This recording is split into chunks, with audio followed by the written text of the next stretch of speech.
बिस्मिल्लाहिर्रहमानिर्रहीम। अस्सलाम वालेकुम नाज़रीन, आप यूट्यूब चैनल देख रहे हैं। मैं इमरान ख़ान हूँ। पाकिस्तान में रहने वाले तमाम पाकिस्तानियों को, पाकिस्तान से बाहर रहने वाले तमाम पाकिस्तानियों को, जो लोग सऊदी अरब में मौजूद हैं, हज करने के लिए गए, उन सबको मेरी तरफ से बहुत बहुत ईद मुबारक। पाकिस्तान में ईद की खुशियाँ मनाना बिल्कुल अलग तरह से होता है और पाकिस्तान से बाहर बिल्कुल कुछ और होता है। यानी मैं ओवरसीज़ पाकिस्तानियों के बारे में पहले कहता था कि वो अपनों से दूर हैं तो वो उनकी ईद का वो मज़ा नहीं है। वो बात सच है, वो मैंने महसूस किया और ज़्यादा शिद्दत से महसूस किया कि वो क्या चीज़ है जो आप मिस करते हैं, जो अपने लोगों में आप नहीं होते। बहरहाल आप सबको ईद मुबारक। कौम का जो सबसे मकबूल लीडर है इमरान खान, उसकी छठी ईद आज जेल में हो रही है। ये कुर्बानी वाली ईद है और कुर्बानी तो पाकिस्तान में बहुत सारे लोग दे रहे हैं। इमरान खान भी एक तरह की एक बहुत बड़ी कुर्बानी दे रहा है। वो जेल के अंदर बंद है, उसकी एक आंख ज़ाया कर दी। और जब मैं ये कहता हूँ ना कि उसकी एक आंख ज़ाया कर दी, तो मैं कोई अपने ज़ाती सोर्सेज से नहीं कहता। ये हुक्मरान जमात के सोर्सेज हैं। हुकूमत ने ख़ुद ये बताया कि इमरान खान साहब की आंख 85% तक ज़ाया कर दी गई है और इमरान खान इसके बावजूद कुर्बानी दे रहा है। पाकिस्तान की मिलिट्री एस्टेब्लिशमेंट ने उसे दीवार के साथ लगाया, उसके अखबार टीवी बंद कर दिए, ख़ानदान वालों से मुलाकातें बंद कर दी, ज़ाती मुआलजीन से मुलाकातें बंद कर दी, पार्टी के लोगों से और वकला से मुलाकातें बंद कर दी। महीनों तक उनके बच्चों से उनकी बात भी नहीं करवाते, किताबें और अखबारात भी नहीं देते, टीवी भी बंद कर देते हैं। तो ये सारा कुछ इमरान खान बर्दाश्त कर रहा है और सिर्फ अपनी कौम के लिए बर्दाश्त कर रहा है। यानी नवाज शरीफ की तरह नहीं कि नवाज शरीफ ने बिल्कुल कुर्बानी दी। उन्हें मौका मिला था नवाज शरीफ को कुर्बानी देने का और उन्हें कुर्बानी नहीं दी। वो अपने साथियों को छोड़कर पाकिस्तान से बाहर चले गए और फिर पाकिस्तान की मिलिट्री एस्टेब्लिशमेंट से डील करके वापस आ गए। अब ईद की नमाज़ पढ़ने तक की इमरान खान को इजाज़त नहीं दी जाती। वो बड़ी ज़्यादती है। इससे पहले किसी भी लीडर के साथ ऐसी ज़्यादती नहीं हुई। जिन सियासतदानों ने पाकिस्तान को लूटा, जिन सियासतदानों ने पाकिस्तान को नुकसान पहुंचाया, उन्हें वीआईपी जेलें मिली हैं। और जो भी सियासतदान जर्नैलों के रास्ते में आए हैं, उन्हें निशान इबरत बनाया गया है। आप रिकॉर्ड उठाकर देख लें, पाकिस्तान को नुकसान पहुंचाने वाले सियासतदानों को वीआईपी तरीके से जेलों में रखा गया ताकि जर्नैलों को आइडिया था बाद में ये काम आ जाएंगे। लेकिन वो सियासतदान जो जर्नैलों के रास्ते में रुकावट बने और उनके मफादात के खिलाफ गए, उन्हें निशान इबरत बनाया गया और हर दौर में बनाया गया। हमने ये होता हुआ भी देखा, कई तो बेचारे कत्ल भी हो गए। आज इसी इमरान खान की एक वाहिद जमात है जिसने क्लियर स्टांस लिया है। इमरान खान तो जेल में है, तो उनकी जमात ने एक क्लियर स्टांस लिया है डोनाल्ड ट्रंप के अब्राहम अकॉर्ड वाले डिमांड के ऊपर। यानी यहाँ पे सलमान अकरम राजा साहब का स्टेटमेंट भी आ गया, तहरीक तहफ़्फ़ुज़ आईन पाकिस्तान का स्टेटमेंट भी आ गया और वो कैटेगोरिकली कह रहे हैं कि जनाब फ़लस्तीन के मामले में जब तक के फ़लस्तीनियों को उनका इंसाफ नहीं मिल जाता, जब तक के फ़लस्तीनी मुतमईन नहीं हो जाते और उनकी अपनी एक रियासत कायम नहीं हो जाती जिसका दारुल हुकूमत यरूशलेम हो, तब तक तो हम किसी मामले में आगे नहीं बढ़ सकते। ये बड़ी क्लियर पोजीशन है पाकिस्तान की। और पाकिस्तान की और इमरान खान साहब की जो पोजीशन है वो 1967 वाली है। लेकिन पाकिस्तान की मिलिट्री एस्टेब्लिशमेंट के लोगों से अगर आप मिलें तो वो आपको समझाते हैं बार बार। कई मरतबा ऐसा हुआ, बहुत सारे मेरे सहाफ़ी दोस्त हैं वो भी बताते हैं, जो मुख्तलिफ जगहों से ताल्लुक़ रखते हैं लोग, वो भी बताते हैं, जिनका लोगों से हमारा रब्ता होता है वो भी बताते हैं कि जनाब अब पाकिस्तान बहुत आगे बढ़ गया है, हमें नए फैसले करने पड़ेंगे, इसराइल से ताल्लुकात बनाने पड़ेंगे। यही बातें जो हैं वो कहा करते थे जनरल बाजवा, और यही सारा कुछ आसिम मुनीर साहब के दौर में हो रहा है। इसराइल तो बहुत खुश है। उसकी वजह यह है कि पहली मरतबा आप इसराइल के ख़िलाफ़ पाकिस्तान में एहतजाज नहीं कर सकते। हाँ, जमात इस्लामी को इजाज़त दी जाती है कि वो मम्मी डैडी किस्म का एहतजाज कर लें एक बंद जगह पे और उसके बाद आराम से चले जाएं जिससे कोई फ़र्क ना पड़े। बाकी किसी को एहतजाज करने की इजाज़त नहीं है पाकिस्तान में कि वो इसराइल के ख़िलाफ़ एहतजाज करे, उनके मज़ालिम के ख़िलाफ़ आवाज़ उठाए या फ़लस्तीनियों के हक़ में वो निकले या अलग फ़लस्तीनी रियासत के लिए आवाज़ उठाए। आप देखें, बहुत इख्तलाफात हो सकते हैं तहरीक लब्बैक के लोगों से, लेकिन उनके साथ बड़ा जुल्म हुआ, उनका कत्लेआम हो गया सिर्फ इस वजह से कि वो इसराइल के ख़िलाफ़ एहतजाज करने के लिए निकले हुए थे। मुरीदके में घेर कर उनको बहुत बड़े पैमाने पर खून बहा दिया गया, वहाँ पे लोगों को कत्ल कर दिया गया, लाशें वापस नहीं दी जा रही थी। वो रिजवी बरादरान दोनों से मेरे शदीद इख्तलाफात होने के बावजूद मैं उनके हक़ के लिए हमेशा आवाज़ उठाता रहूँगा कि वो जबरी तौर पर लापता है। अच्छा, बहुत मुमकिन है वो कल को सामने आ जाएं और वो ये कहें जनाब हम तो कहीं छुपे हुए थे और मामला तय हो जाए। ये भी हो सकता है, ये भी हो सकता है। और मुझे शर्मिंदा करने की भी कोशिश की जाए उन तमाम लोगों समेत जिन्होंने आवाज़ उठाई उनके हक में कि जनाब आप इनके लिए आवाज़ें उठा दिए तो खुद ही गायब हो गए थे। नहीं, खुद गायब नहीं हुए। मेरे पास फर्स्ट हैंड इन्फॉर्मेशन थी कि इनको एजेंसियों ने अगवा कर लिया है और अब इन्हें जब तक मामला ठीक नहीं हो जाएंगे नहीं छोड़ा जाएगा। तो रिजवी बरादरान को गायब कर दिया गया, तरीके लब्बैक के लोगों का कत्लेआम किया गया, हमने सारा कुछ होते हुए देखा। पाकिस्तान तहरीक इंसाफ वो वाहिद जमात है जिसने बड़ा क्लियर स्टांस लिया है और सबसे पहले लिया है। यानी फजलुर रहमान, जमात इस्लामी सारे पीछे रह गए, पाकिस्तान तहरीक इंसाफ ने सबसे क्लियर स्टांस सबसे पहले आकर ले लिया। क्या हो जाएगा? डोनाल्ड ट्रंप नाराज हो जाएगा तो क्या फर्क पड़ता है? इमरान खान कौन सा बाहर आ रहा है? भाई अमेरिका को पता चले कि ये एक अलग पॉलिटिकल पार्टी है, भाई इनका एक मौक़िफ़ है और इनकी कल को हुकूमत भी आनी है। आप रास्ता नहीं इनका रोक सकते। पाकिस्तान में अवाम का रास्ता कौन रोक सकता है? ख्वाजा आसिफ साहब के साथ एक के बाद एक ज्यादती होती है और बड़ी सख्त ज्यादती हो जाती है। पहले उन्होंने एक इसराइल के खिलाफ ट्वीट किया, बहुत डांट टपट के बाद वो ट्वीट डिलीट हो गया। ख्वाजा साहब के लिए बड़ी शर्मिंदगी वाला मामला बन गया। अब देखें ना, मुझे इस बात पे एतराज़ नहीं है कि ख्वाजा साहब क्या ट्वीट करते हैं और क्यों डिलीट करते हैं।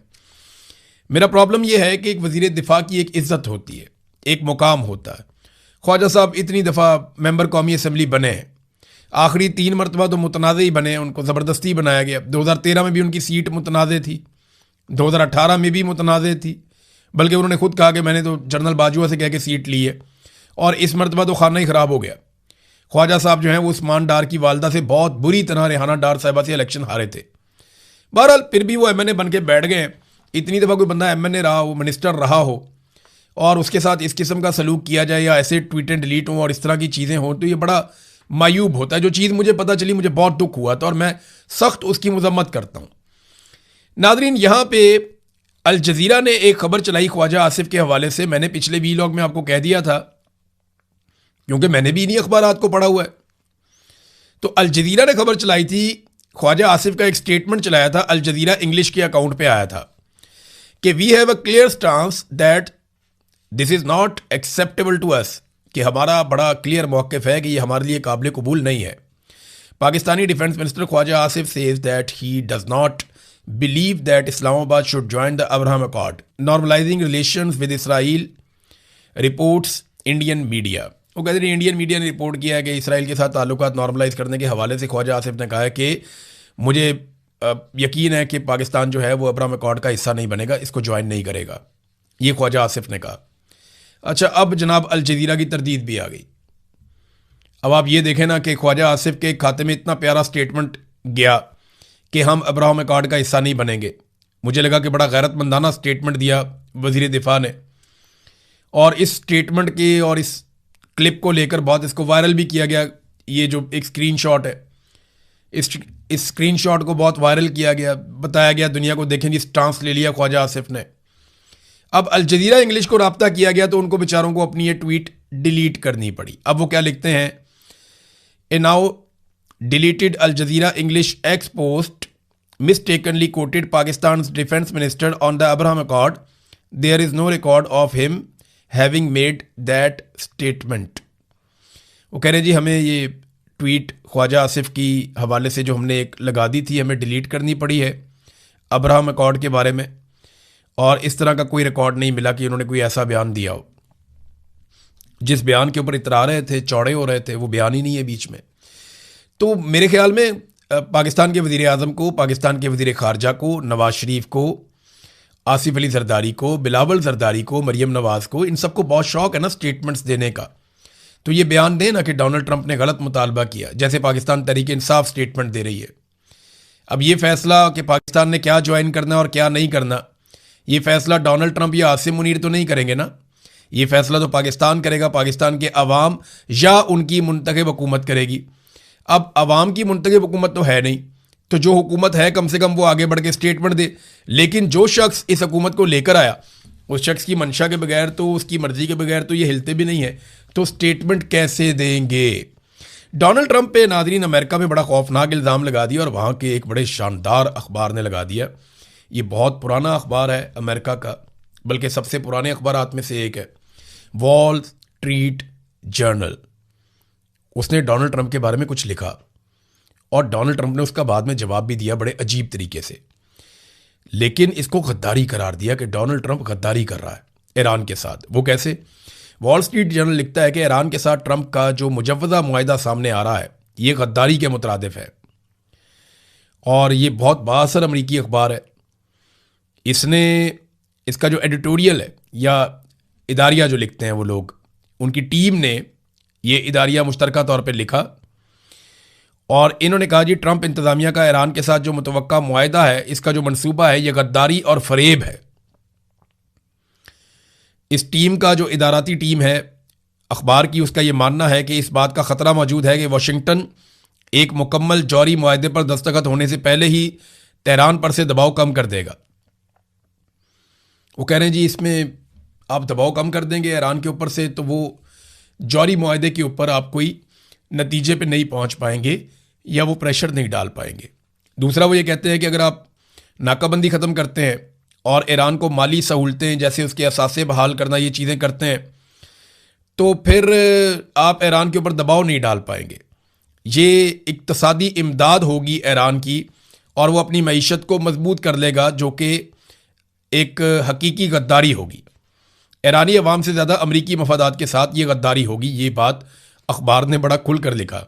वॉल स्ट्रीट जर्नल का मानना है कि अगर ईरान को दोबारा आज़ादाना तौर पर तेल बेचने की इजाज़त मिल गई तो तेहरान पर असरअंदाज होने का वाहिद बकिया हरबा सिर्फ एक नई जंग की धमकी ही रह जाएगा और कुछ भी नहीं आप कर सकेंगे। अगर वो तेल बेचना शुरू हो गए तो वैसे तो वो बेच रहे हैं, लेकिन नाकाबंदी खुलेगी तो सूरत कुछ और हो जाएगी। अब डोनाल्ड ट्रंप का जवाब देखें, ये बड़ा इंटरेस्टिंग है।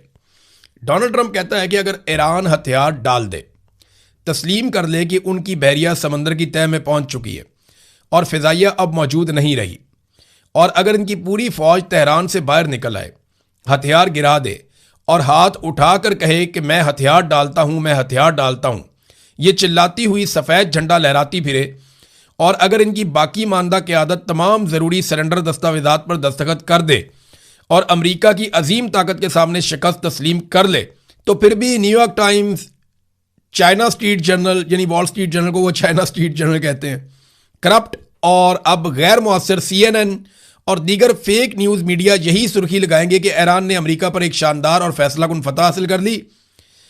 हालांकि हकीकत में ऐसा कुछ भी नहीं होगा। डेमोक्रेट्स और मीडिया मुकम्मल तौर पर रास्ता भूल चुके हैं और बिल्कुल पागल हो चुके हैं। ये डोनाल्ड ट्रंप अब डेमोक्रेट्स के साथ साथ मीडिया से भी लड़ रहा है, क्योंकि मीडिया बता रहा है कि डोनाल्ड ट्रंप जो अचीव करने गया था ईरान में, उसमें से कुछ भी नहीं मिला। डोनाल्ड ट्रंप ने वहाँ रजीम चेंज करके अपना पहलवी लेकर जाना था, नहीं हो पाया। ईरान को तोड़ना था, नहीं हो पाया। ईरान का मिसाइल प्रोग्राम ख़त्म करना था, नहीं हो पाया। 70% अभी भी मौजूद है अमेरिकन CIA की रिपोर्ट के मुताबिक। ईरानी बहरिया को तबाह बर्बाद करना था, वही बहरिया अभी भी अमेरिका के साथ वहाँ पे लड़ रही है। आपने हुर्मुज़ उनके कंट्रोल में है। बहुत सारी चीज़ें उनका एटम बम के हवाले से था, बल्कि वो आपने हुर्मुज़ भी बंद करवा ली पकड़ के। तो अमेरिका ने हासिल क्या किया अगर बाद में मुज़ाकरात ही करने और कोई टारगेट वो अचीव ना कर पाए तो? जी डोनाल्ड ट्रंप के ऊपर तनकीद ठीक होती है। अब मीडिया तनकीद करता है, डोनाल्ड ट्रंप मीडिया के ऊपर चढ़ जाता है और मीडिया ने अब इसको गद्दारी करार दे दिया है। दूसरी जानिब ये मीडिया गद्दारी क्यों करार दे रहा है, एक बात आप जहन में रखिएगा कि इसराइल का ना बहुत इन्फ्लुएंस है अमेरिका में और अमेरिकन की सोच के ऊपर। ख़ास तौर पे अमेरिकन मीडिया के अंदर भी इसराइल का अच्छा खासा इन्फ्लुएंस है। अमेरिकन मीडिया, मुझे ऐसा लगता है कि कभी कभी जो बोलता और सोचता और जो बात करता है उसमें कहीं ना कहीं इसराइली लॉबी का कोई किरदार ज़रूर होता है। ऐसा नहीं हो सकता कि वो बिल्कुल यकतरफा हो जाए। देखें, कई मीडिया वाले ऐसे लोग हैं जो ये कहते हैं कि इसराइल ने अमेरिका को इस्तेमाल किया। कई सियासतदान भी ये बात कहते हैं, लेकिन ये सबको मानना पड़ेगा कि छोटा सा मुल्क है इसराइल और वो सुपर पावर की बहुत सारी चीज़ों को कंट्रोल करता है। अभी वहाँ पे एक नेशनल सिक्योरिटी की मीटिंग हुई है, नेतन्याहू ने ली और उसके साथ उसके सारे वज़रा बैठे हुए थे और बड़े हार्डलाइनर से इन्होंने बड़े सख्त स्टेटमेंट दिए। लेकिन उनके वज़ीर ख़जाना ने कहा कि हमें वाइट हाउस में ऐसी सपोर्ट कभी भी नहीं मिली जो टीम हमें अब वाइट हाउस में मुयस्सर है, और जो उन्होंने हमारे लिए किया वो इससे पहले कभी कोई नहीं कर पाया और शायद आइंदा भी मुश्किल हो जाएगा। फिर उन्होंने नेतन्याहू को इसका सहरा बांधा कि नेतन्याहू वो आदमी है जिसने डोनाल्ड ट्रंप को कायल किया और अमेरिका को इस लड़ाई के अंदर साथ लेकर आया और अपने साथ लड़ने के लिए उसको साथ खड़ा किया। ये नेतन्याहू को उन्होंने क्रेडिट दिया। बहरहाल एक दबाव नेतन्याहू के ऊपर यह भी डाला गया कि कुछ ना कुछ करके अमेरिका को दबाव डाला जाए कि वो इस किस्म का मुआहदा ना करे जिस किस्म की मुआहदे की खबरें बाहर आ रही हैं। अब ये बड़े सख्त मौक़िफ़ हैं जो लिए गए हैं इसराइल के अंदर से। इसराइली वज़ीर दाखिला सिक्योरिटी, ये कौमी सलामती के वज़ीर हैं बैन गवीर, ये वही वज़ीर है मेरे ख्याल में जो जाके वीडियो एक जारी कर दी थी, वो फ्रीडम फ्लोटिला वाले जो गए हुए थे, इंसानी हकूक़ के अलमबरदार कारकुन, उनके साथ जो जुल्म हुआ था। तो अब ये कहते हैं जी हिज़्बुल्लाह के हमलों पे इन्होंने बयान दे दिया। इन्होंने कहा जी मैं नेतन्याहू से मुतालबा करता हूँ कि ट्रंप को फ़ोन करें या उनके पास जाएं, उनके सामने मेज़ पर हाथ मारें और ज़ोर देकर कहें, ये वाज़े कर दें कि रियासत अमेरिका ये सब कबूल करने के लिए तैयार नहीं है, ना ही वो इसे बर्दाश्त करने के लिए तैयार है। देखें, इसराइल में नेतन्याहू के ऊपर दबाव तो बहुत आ रहा है। उस दबाव को मैनेज करने के लिए बज़ाहिर ऐसा दिखाई दे रहा है कि इसराइल ने अपने हमले तेज़ कर दिए हैं गज़ा पे और लबनान पे। अभी लबनान पे जो हमले रिपोर्ट हुए, थोड़ी देर पहले मैं पढ़ रहा था, 31 लोग शहीद हुए हैं गुज़िश्ता 24 घंटों में। इसी तरह गज़ा में एक बड़ी मसरूफ़ जगह के ऊपर गली में जहाँ पे बकरा ईद की कुर्बानी और ये वो चीज़ें वो इकट्ठे होते हैं लोग, तो वहाँ पे भी हमला किया गया। वो बड़ा शदीद हमला था और उसके अंदर अभी जानी नुकसान रिपोर्ट नहीं हुआ, प्रॉपर खबरें हमारे पास नहीं आई। तो गज़ा पे या लबनान पे इसराइली अटैक बहुत तेज़ हो गए हैं। शायद वो ईरान के साथ लड़ाई में जो सुबकी हुई है उसको मिटाने के लिए या उस खिफ़त से जान छुड़ाने के लिए, मुझे ऐसा लगता है कि उन्होंने ये हमले तेज़ कर दिए हैं। दूसरी जानिब रूस ने नाज़रीन यूक्रेन के ऊपर अटैक एकदम बहुत तेज़ कर दिए और वो कीव के ऊपर उन्होंने हमले किए हैं और हमलों में बहुत ज़्यादा इजाफा हो गया है। रशिया ने कुछ ख़तरनाक बयानात भी दिए हैं, वहाँ लड़ाई शिद्दत इख्तियार कर रही है। रूसी वज़ीर ख़ारजा की अमरीकी वज़ीर ख़ारजा के साथ बातचीत हुई तो उन्होंने कहा जी अपना हमला आप निकाल दें। यूरोपीय यूनियन को भी उन्होंने कहा जी अपने अपने ममालिक के जो सफ़ीर हैं आप वो यहाँ से ले जाएँ, क्योंकि यहाँ पे अब हमले तेज़ कर देंगे। इन्होंने हमारे सिविलियंस को मारा, हम जवाबी कार्रवाई में बड़े शदीद हमले करने वाले हैं। तो एक तो रशिया जो है वो उसके यूक्रेन के ऊपर अटैक बहुत तेज़ हो गए हैं। दूसरी जानिब ईरान की वजारत खारजा ने खबरदार किया है कि गुज़िश्ता 48 घंटों में अमेरिका की जानिब से जो कुछ भी हुआ है इसके नताइज अच्छे नहीं होंगे। अगर हमारे ऊपर हमले जारी रहे और हमें मजबूर किया गया तो हम बहुत शिद्दत के साथ वापस हमले करने पर मजबूर हो जाएंगे। ईरान दावा कर रहा है कि आबनाए हुर्मुज़ से गुज़िश्ता 24 घंटों में मज़ीद 25 जहाज़ गुजरे और वो सारे के सारे ईरान की इजाज़त से नए तरीक़ाकार के तहत गुजरे हैं, जबकि अमेरिका जो है वो इसके बरक्स दावा कर रहा है कि नहीं, ईरान का कंट्रोल अब वहाँ पे नहीं है और वो अपनी मर्ज़ी से वहाँ से बहरी जहाज़ गुजर रहे हैं। लेकिन